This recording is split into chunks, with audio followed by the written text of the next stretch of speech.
Bismillahirrahmanirrahim. Assalamualaikum warahmatullahi wabarakatuh. Perkenalkan, nama saya Kabira, NIM 1053311000422. Baik, di sini saya akan memaparkan materi tentang prinsip penilaian pembelajaran bahasa dan sastra Indonesia. Berikut adalah beberapa prinsip-prinsip penting dalam penilaian pembelajaran bahasa dan sastra Indonesia. Yang pertama yaitu ada objektif. Penilaian harus dilakukan secara objektif dan adil tanpa adanya bias atau diskriminasi. Penilaian harus berdasarkan pada kriteria yang jelas dan dapat diukur. Kemudian yaitu komprehensif. Penilaian harus mencakup sebagai aspek kemampuan berbahasa dan pemahaman sastra, seperti kemampuan mendengarkan, membicara, membaca, menulis, serta menganalisis dan menginterpretasi karya sastra. Kemudian yang ketiga, berkesinambungan. Penilaian harus dilakukan secara berkesinambungan selama proses pembelajaran berlangsung. Hal ini memungkinkan guru untuk memantau perkembangan siswa secara teratur dan memberikan intervensi jika diperlukan. Baik, kita masuk ke materinya, yaitu prinsip penilaian pembelajaran bahasa dan sastra Indonesia. Prinsip penilaian pembelajaran bahasa Indonesia merupakan pedoman yang digunakan dalam mengevaluasi kemajuan dan pencapaian siswa dalam memahami, menghargai bahasa Indonesia serta karya sastra yang terkait. Penilaian ini bertujuan untuk memberikan umpan balik konstruktif kepada siswa, guru, dan orang tua tentang perkembangan kemampuan berbahasa dan pemahaman sastra siswa. Kemudian yang keempat yaitu autentik. Penilaian harus mencerminkan situasi nyata di mana siswa akan menggunakan kemampuan berbahasa dan pemahaman sastra mereka. Contohnya, tugas penulisan esai, presentasi lisan, atau analisis karya sastra. Kemudian yang kelima yaitu formatif dan sumatif. Penilaian harus mencakup aspek formatif atau evaluasi selama pembelajaran untuk memandu proses belajar siswa, dan sumatif, evaluasi akhir untuk mengukur pencapaian siswa. Kemudian yang keenam yaitu transparan. Kriteria penilaian harus jelas dan dapat dipahami oleh siswa sehingga mereka tahu apa yang diharapkan dari mereka dan bagaimana mereka akan dinilai. Kemudian yang ketujuh yaitu menghargai kreativitas. Dalam menghargai kreativitas, penilaian harus memberikan ruang bagi kreativitas siswa dalam mengekspresikan diri mereka melalui bahasa dan sastra. Guru harus memberikan berbagai gaya dan pendekatan yang digunakan siswa dalam pembelajaran. Kemudian yaitu mendorong peningkatan. Penilaian harus mendorong siswa untuk terus meningkatkan kemampuan berbahasa dan pemahaman sastra mereka. Umpan balik yang diberikan harus konstruktif dan mendukung proses belajar siswa. Dengan menerapkan prinsip-prinsip ini, penilaian pembelajaran bahasa dan sastra Indonesia menjadi alat yang efektif dalam membantu siswa mencapai tujuan pembelajaran mereka dan mengembangkan apresiasi yang lebih dalam terhadap bahasa dan sastra Indonesia. Selanjutnya, untuk itu agar kita bisa melaksanakan pembelajaran sehingga siswa mampu belajar untuk mengetahui, belajar untuk belajar untuk mengajarkan sesuatu, belajar untuk memecahkan masalah, belajar untuk hidup bersama, dan belajar untuk kemajuan kehidupan. Maka dalam melaksanakan pembelajaran bahasa Indonesia, guru perlu memahami prinsip-prinsip dan landasan pembelajaran bahasa Indonesia. Selanjutnya, untuk itu agar kita bisa melaksanakan pembelajaran sehingga siswa mampu belajar untuk mengetahui, belajar untuk belajar, belajar untuk mengerjakan sesuatu, belajar untuk memecahkan masalah, belajar untuk hidup bersama, dan belajar untuk kemajuan kehidupan.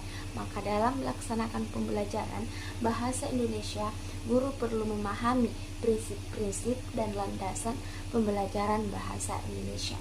Prinsip-prinsip dan landasan pembelajaran bahasa Indonesia. Prinsip-prinsip dan landasan pembelajaran bahasa dan sastra Indonesia yang saya tadi maksud seperti prinsip kontekstual.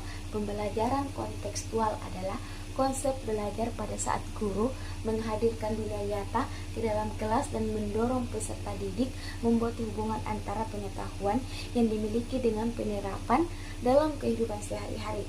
Kontekstual adalah pembelajaran yang dilakukan secara konteks, baik dalam konteks linguistik maupun dalam konteks non-linguistik.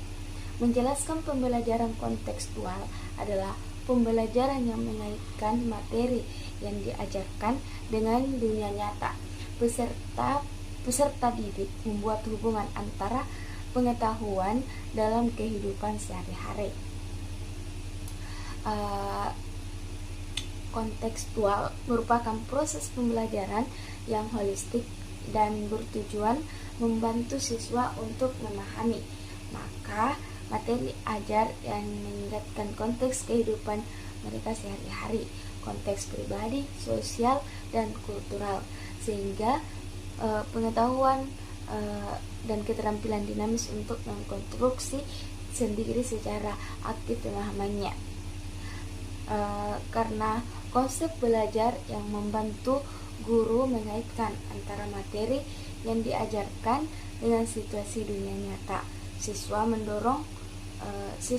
membuat hubungan antara pengetahuan yang dimiliki dengan penerapannya dalam kehidupan sebagai anggota masyarakat. Kemudian yang selanjutnya yaitu prinsip integratif bahasa. Adalah suatu sistem bahasa adalah suatu sistem hal tersebut berarti suatu keseluruhan kegiatan yang satu dengan yang lainnya saling berkaitan untuk mencapai tujuan berbahasa, yaitu berkomunikasi. Subsistem bahasa adalah fonologi, morfologi, sintaksis, dan semantik. Keempat sistem ini tidak dapat berdiri sendiri. Dapat diartikan bahwa pada saat kita menggunakan bahasa, tidak hanya digunakan salah satu unsur tersebut. Sebagai contoh, pada saat pembelajaran berbicara, kita menggunakan kata disusun menjadi kalimat yang kita ucapkan menggunakan intonasi yang tepat. Nah, berkaitan dengan ini secara tidak sadar kita memadukan unsur fonologi atau lafal, intonasi, morfologi, kata, sintaksis atau kalimat atau semantik. Makna kalimat. Berdasarkan kenyataan di atas, maka pembelajaran bahasa Indonesia hendaknya tidak disajikan secara terpisah-pisah. Pembelajaran bahasa Indonesia hendaknya disajikan secara terpadu atau integratif, baik untuk unsur morfologi, sintaksis, dan semantik maupun kemampuan berbahasa Indonesia. Selanjutnya, prinsip fungsional. Nah, di sini prinsip fungsional tujuan pembelajaran bahasa dan sastra Indonesia sesuai dengan kurikulum 2004 adalah agar peserta didik dapat menggunakan bahasa Indonesia dalam berkomunikasi dengan baik dan benar. Hal ini sejalan dengan prinsip pembelajaran bahasa dan sastra Indonesia yang fungsional, yaitu pembelajaran bahasa yang dikaitkan dengan fungsinya, baik dalam berkomunikasi maupun memenuhi keterampilan untuk hidup. Prinsip fungsional dalam pembelajaran bahasa pada hakikatnya sejalan dengan konsep pembelajaran pendekatan komunikatif. Konsep pendekatan komunikatif mengisyaratkan bahwa guru bukanlah penguasa dalam kelas. Guru bukanlah satu-satunya pemberi informasi dan sumber belajar. Sebaliknya, guru harus sebagai penerima informasi. Jadi, pembelajaran harus berdasarkan multisumber. Kemudian selanjutnya, prinsip apresiatif. Prinsip Apresiatif ini dalam Kamus Besar Bahasa Indonesia, kata apresiasi berarti penghargaan. Dalam pembelajaran bahasa Indonesia, istilah apresiatif dimaknai menyenangkan. Jadi, prinsip pembelajaran yang apresiatif merupakan pembelajaran yang menyenangkan.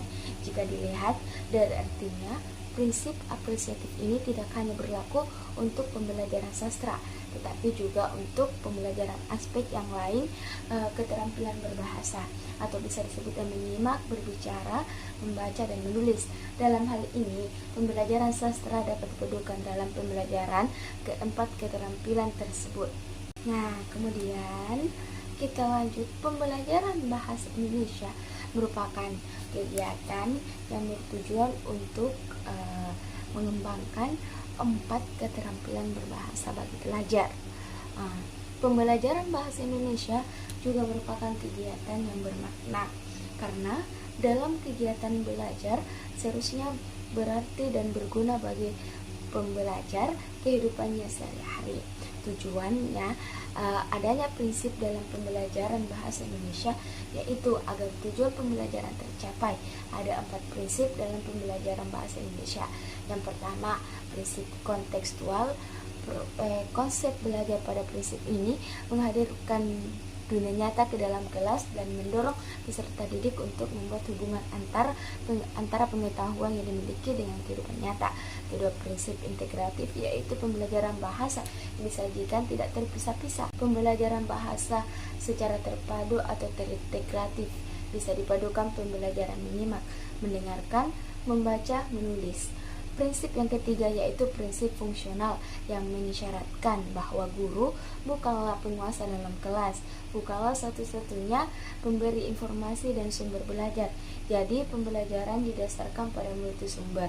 Kemudian yang keempat yaitu apresiatif, yaitu memberikan dasar bahwa pelaksanaan pembelajaran dapat memberikan untuk membawa sesuatu yang menyenangkan. Selanjutnya kita masuk ke penilaian pembelajaran bahasa dan sastra Indonesia. Penilaian pembelajaran bahasa Indonesia ini adalah proses evaluasi yang dilakukan untuk mengukur kemajuan siswa dalam memahami, menggunakan, dan menghargai bahasa Indonesia serta karya sastra yang terkait. Tujuan dari penilaian ini adalah untuk memberikan informasi tentang pencapaian siswa, memberikan umpan balik kepada siswa, guru, dan orang tua, serta membantu dalam perencanaan pembelajaran selanjutnya. Nah, penilaian pembelajaran bahasa dan sastra Indonesia dapat mencakup bentuk seperti penilaian formatif, evaluasi yang dilakukan selama proses pembelajaran untuk memantau kemajuan siswa, memberikan umpan balik yang dapat digunakan untuk perbaikan dan membimbing proses belajar mengajar. Kemudian penilaian sumatif, evaluasi yang dilakukan untuk mengukur pencapaian siswa setelah selesai pembelajaran. Penilaian ini biasanya dilakukan dalam bentuk ujian, tugas akhir, dan proyek penelitian. Kemudian ada penilaian diagnostik. Diagnostik ini adalah evaluasi yang dilakukan untuk mengidentifikasi kebutuhan dan kelemahan siswa di awal pembelajaran. Tujuan adalah untuk merancang pembelajaran yang sesuai dengan kebutuhan individu siswa. Kemudian ada penilaian proyek, evaluasi yang dilakukan berdasarkan proyek atau karya yang dibuat oleh siswa seperti penulisan esai, presentasi, atau analisis karya sastra. Kemudian penilaian portofolio, kumpulan karya siswa yang mencerminkan perkembangan kemampuan mereka dalam berbahasa dan memahami sastra. Portofolio ini dapat berisi tulisan, presentasi, dan proyek-proyek lainnya.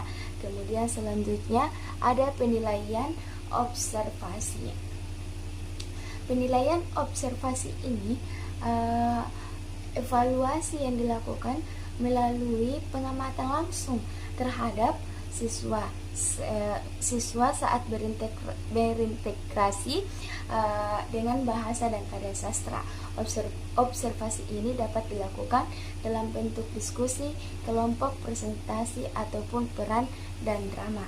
Selain itu, penilaian pembelajaran bahasa dan sastra Indonesia juga dapat mencakup aspek-aspek seperti kemampuan mendengarkan, berbicara, membaca, menulis, serta kemampuan menganalisis dan menginterpretasi karya sastra. Penilaian ini harus dilakukan secara objektif, berkesinambungan, dan menghargai kreativitas siswa.